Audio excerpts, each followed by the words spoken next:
Hello friends, कैसे हैं। हम लोग कर रहे हैं बीपीएससी का पीवाईक्यू क्वेश्चन। पिछले क्लास में हम लोग क्वेश्चन नंबर 35 तक कर चुके हैं। आज हम लोग करेंगे 36 नंबर क्वेश्चन से। तो चलिए हम लोग देखते हैं बीपीएससी टीआरई का पीवाईक्यू।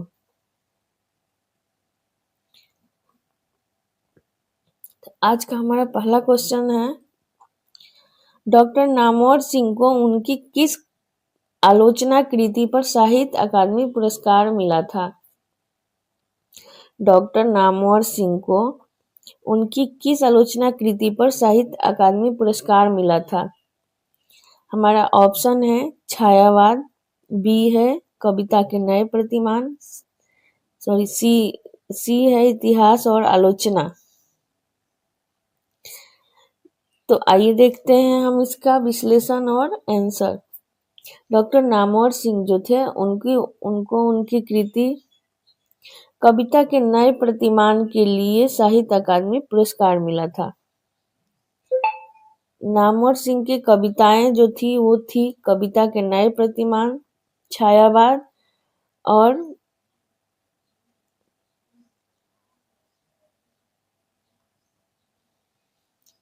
दूसरी परंपरा की खोज। लेकिन उनको जो साहित्य अकादमी पुरस्कार मिला था वो कविता के नए प्रतिमान के लिए ही मिला था। चलिए देखते हैं नेक्स्ट क्वेश्चन। नेक्स्ट क्वेश्चन है हमारा, निम्नलिखित सूचियों को सुमेलित कीजिए तथा सही कूट का चयन कीजिए। पहला है भरत मुनि। तो भरत मुनि किस संप्रदाय के प्रवर्तक थे। आपको पता है सबसे पहले संप्रदाय है रस संप्रदाय, और रस संप्रदाय के प्रवर्तक थे भरत मुनि। उसके बाद था आनंदवर्धन। आनंदवर्धन जो थे वो थे ध्वनि संप्रदाय के प्रवर्तक। कुंतक थे वक्रोक्ति संप्रदाय के प्रवर्तक, और वामन थे रीति संप्रदाय के प्रवर्तक। तो हमारा आंसर होगा इस तरह से। 1 का 4 कहाँ दिया हुआ है देखिए, तो एक ही ऑप्शन में दिया हुआ है। हमारा आंसर होगा बी नंबर। नेक्स्ट क्वेश्चन है हमारा, क्रोचे के अभिव्यंजनावाद को वक्रोक्ति सिद्धांत का विलायती संस्करण किसने कहा। क्रोचे के अभिव्यंजनावाद को वक्रोक्ति सिद्धांत का विलायती संस्करण किसने कहा। फ्रेंड्स, ये क्वेश्चन जो है बीपीएससी टीआरई 3 में आया हुआ क्वेश्चन है, जो कि 26/8/2023 को आया था क्लास 9-10 का हिंदी एग्जाम में। तो मैं वहां से आपको पेपर सॉल्व करवा रही हूँ। तो इसका हमारा ऑप्शन है श्याम सुंदर दास, गुलाब राय, नंदुलारे वाजपेयी। तो फ्रेंड्स, इनमें से कोई भी नहीं था, क्योंकि वक्रोक्ति को विलायती संस्करण कहने वाले जो आचार्य थे वो थे आचार्य रामचंद्र शुक्ल। आचार्य शुक्ल ने क्रोचे को विलायती संस्करण, उनके सिद्धांत वक्रोक्ति सिद्धांत को विलायती संस्करण कहे थे। हमारा नेक्स्ट क्वेश्चन है, स्त्री विमर्श पर आधारित तब्दील निगाहें किस लेखिका की कृति है। स्त्री विमर्श पर आधारित तब्दील निगाहें किस लेखिका की कृति है। तो हमारा ऑप्शन है कृष्णा सोबती, उषा प्रियंवदा, मैत्रेयी पुष्पा। इनमें से कोई नहीं है, इनमें से एक से अधिक। तो यहाँ पे हमारा जो है स्त्री विमर्श पर आधारित तब्दील निगाहें जो है वो है मैत्रेयी पुष्पा। ऑप्शन बी उसका इनकी कृति है। नेक्स्ट क्वेश्चन है, दलित साहित्य का सौंदर्य व शास्त्र नामक कृति के लेखक हैं। दलित साहित्य का सौंदर्य शास्त्र नामक कृति के लेखक हैं डॉक्टर एन सिंह, ओम प्रकाश वाल्मीकि, रविंद्र भारत। इनमें से कोई नहीं है, इनमें से एक से अधिक। ये तो आपको सब जगह ही मिलेगा देखने को। तो फ्रेंड्स, इसके आंसर जो है वो होगा ओम प्रकाश वाल्मीकि की रचना है दलित साहित्य का सौंदर्य शास्त्र नामक कृति। इनकी और भी रचना है, एक है इनकी रचना शव यात्रा, वो भी इन्हीं की रचना है, ओम प्रकाश वाल्मीकि जी की। और इनकी प्रसिद्ध कविताएं और भी बहुत सारी हैं, जो कि हैं ठाकुर का कुआं, तब तुम क्या करोगे, वह दिन कब आएगा, मुट्ठी भर चावल और झाड़ू वाली इनकी कविताएं हैं। नेक्स्ट क्वेश्चन है हमारा, आदिवासी विमर्श पर आधारित आदिवासियों का संस्करण नामक पुस्तक के लेखक हैं। आदिवासी विमर्श पर आधारित आदिवासियों का संस्करण नामक पुस्तक के लेखक कौन है? तो हैं आशा, इसमें ऑप्शन दे रखा है मैत्रेयी पुष्पा, भारती मीना, रमणिका गुप्ता। तो फ्रेंड्स इनमें से कोई नहीं होगा, क्योंकि ये कोई भी नहीं है, तो हमारा आंसर जो होगा वो होगा ई, क्योंकि इसकी जो लेखिका है वो है आशा सुषमा किस्कू। इसकी जो लेखिका है वो है आशा सुषमा किस्कू।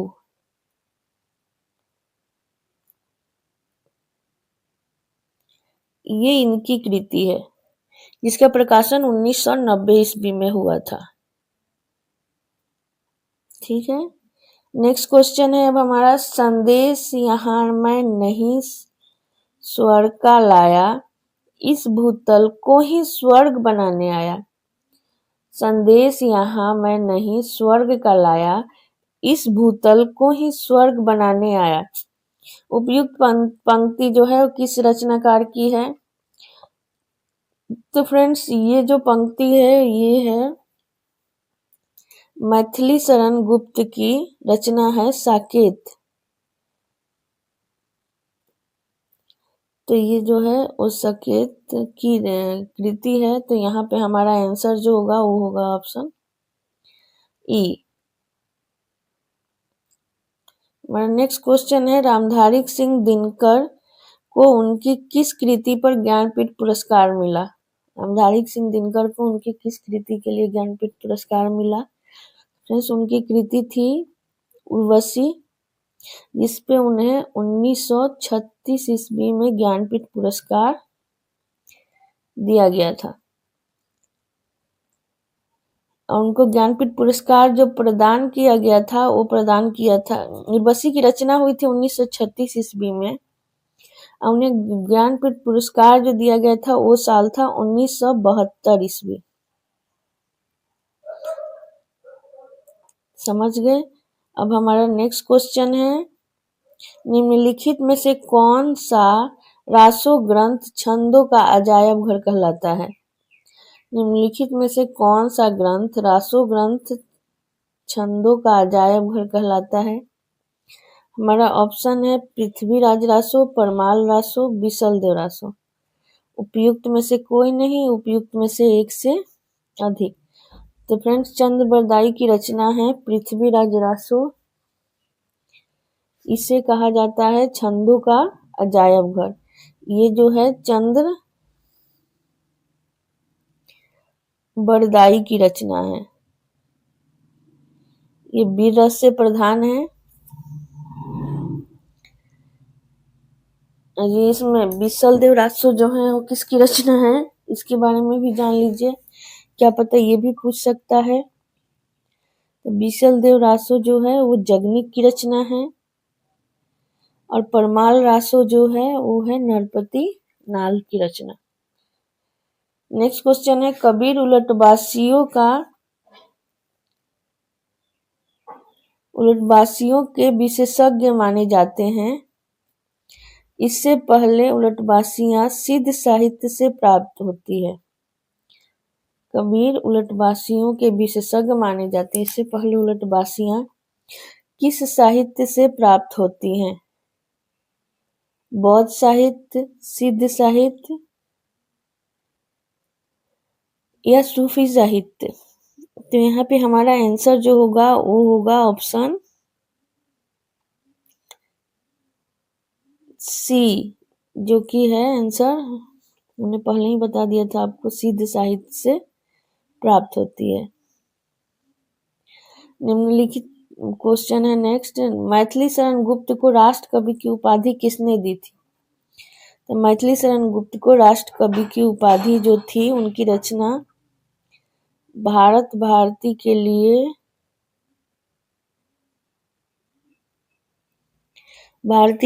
गांधी जी दिए थे। कब? 1900, ये रचना जो है 1912 ईस्वी में आई थी। 1912 ईस्वी में। तो महात्मा गांधी ने उन्हें राष्ट्र कवि की उपाधि दी थी। नेक्स्ट क्वेश्चन है, निम्नलिखित कृतियों को उनके रचनाकारों के साथ सम्मिलित कीजिए। तो आइए देखते हैं, अकाल और उसके बाद, ये जो फ्रेंड्स है वो आधुनिक कबीर कहलाते हैं, नागार्जुन उनकी रचना है। कलंगी बाजरे की, ये अज्ञेय की रचना है, ये इनकी कृति बहुत ही फेमस है। गीत फरोश जो है भवानी प्रसाद मिश्र की रचना है। और नेक्स्ट है, यहाँ पे ब्रह्म राक्षस हो जाएगा, जो कि उल्टा टाइप हो गया है फ्रेंड्स, ये नहीं होगा, यहाँ पे होगा ब्रह्म राक्षस।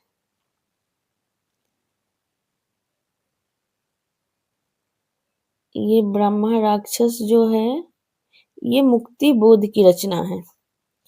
तो हमारा क्या है ऑप्शन, देखते हैं, तो बी का 4,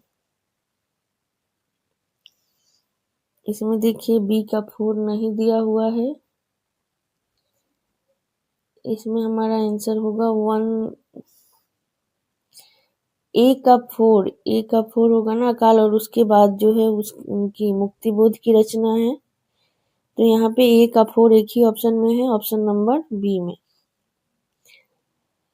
नेक्स्ट क्वेश्चन है, एक आदमी रोटी बेलता है, एक आदमी रोटी खाता है, एक तीसरा आदमी भी है जो न रोटी बेलता है न रोटी खाता है। उपयुक्त पंक्ति धूमिल की किस कविता से ली गई है? नक्सलवाड़ी, अकाल दर्शन या मोचीराम।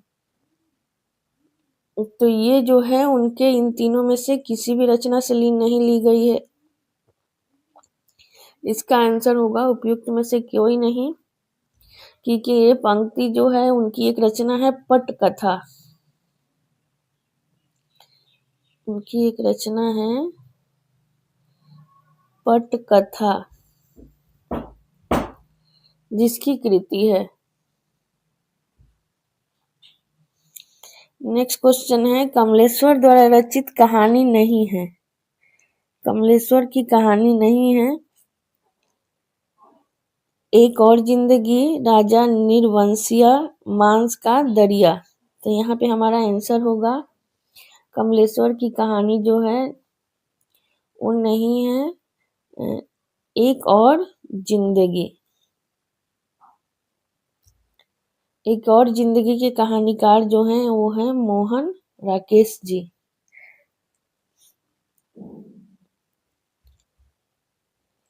ये मोहन राकेश की रचना है।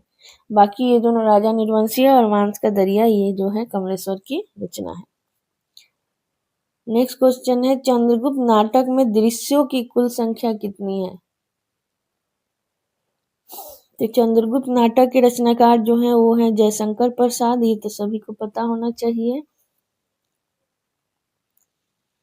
जयशंकर प्रसाद की कृति है, और इनकी जो इसमें जो है कुल दृश्यों की संख्या जो है वो है 44। नेक्स्ट है, शेखर एक जीवनी उपन्यास के नायक के चरित्र की प्रमुख विशेषता है। शेखर एक जीवनी उपन्यास के नायक की प्रमुख विशेषता क्या है? विनम्रता, उदारता या भावुकता। तो फ्रेंड्स यहाँ पे हमारा आंसर होगा शेखर एक जीवनी का जो नायक है उसकी जो विशेषता है उसमें इनमें से कोई नहीं होगा, क्योंकि उसकी विशेषता जो है वो है कठोरता।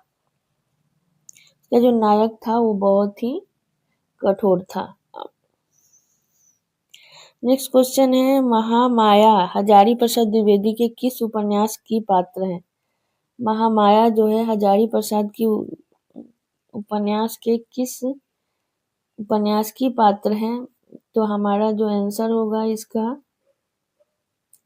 तो उनका एक उपन्यास है बाण भट्ट की आत्मकथा, उसी की पात्र है महामाया।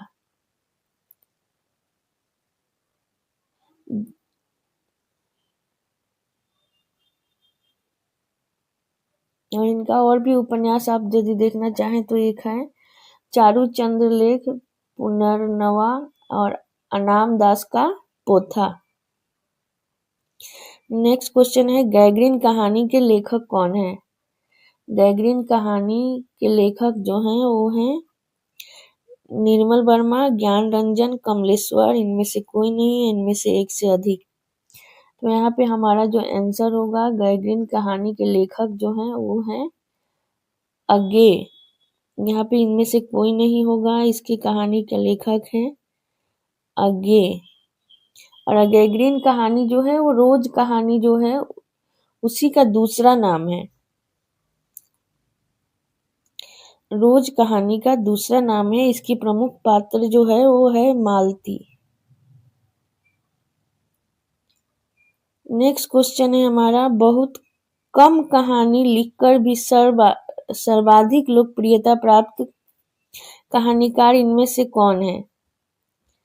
बहुत कम कहानी लिखकर भी सर्वाधिक लोकप्रियता प्राप्त कहानीकार इनमें से कौन है? तो हमारा आंसर है सुदर्शन, विश्वंभर शर्मा कौशिक या चंद्रधर शर्मा गुलेरी। तो यहाँ पे हमारा जो आंसर होगा बहुत कम कहानी लिखकर भी उन्हें बहुत लोकप्रियता प्राप्त है वो है चंद्रधर शर्मा गुलेरी, क्योंकि उनकी तीन ही कहानी है, एक सुखमय जीवन, बुद्धू का कांटा और उसने कहा था। नेक्स्ट क्वेश्चन है प्रजातंत्र और लोकतंत्र के नाम पर हमारे चारों ओर फलने फूलने वाली राजनीतिक संस्कृति के प्रतिनिधि पात्र वैद्य जी किस उपन्यासकार की सृष्टि है? वैद्य जी किस उपन्यासकार की सृष्टि है? तो यहाँ पे हमारा आंसर होगा इनमें से सृष्टि नहीं होगा फ्रेंड्स, यहाँ पे कृति होना चाहिए, वही तो मैं भी देख रही। यहाँ पे कृति पूछना चाहिए, ये टाइपिंग मिस्टेक है, कृति है। तो यहाँ पे हमारा आंसर जो होगा वो होगा इनमें से कोई नहीं, क्योंकि इसके जो उपन्यासकार हैं वो हैं श्री लाल शुक्ल।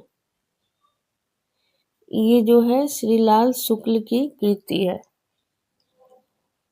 तो फ्रेंड्स इस वीडियो में इतना ही, और अगले वीडियो में हम 56 नंबर क्वेश्चन से करेंगे। तो जो भी बच्चे बीपीएससी टीआरई 4.0 की तैयारी कर रहे हैं और उसका पीवाईक्यू करना चाहते हैं तो उन्हें ये वीडियो का लिंक जरूर शेयर करें, और अगला पार्ट देखने के लिए हमारे चैनल सरिता अमित ऑनलाइन क्लास को सब्सक्राइब करें। और आगे का क्वेश्चन हम लोग नेक्स्ट पार्ट में करेंगे, क्योंकि वीडियो बहुत लंबी हो जाएगी। Thank you.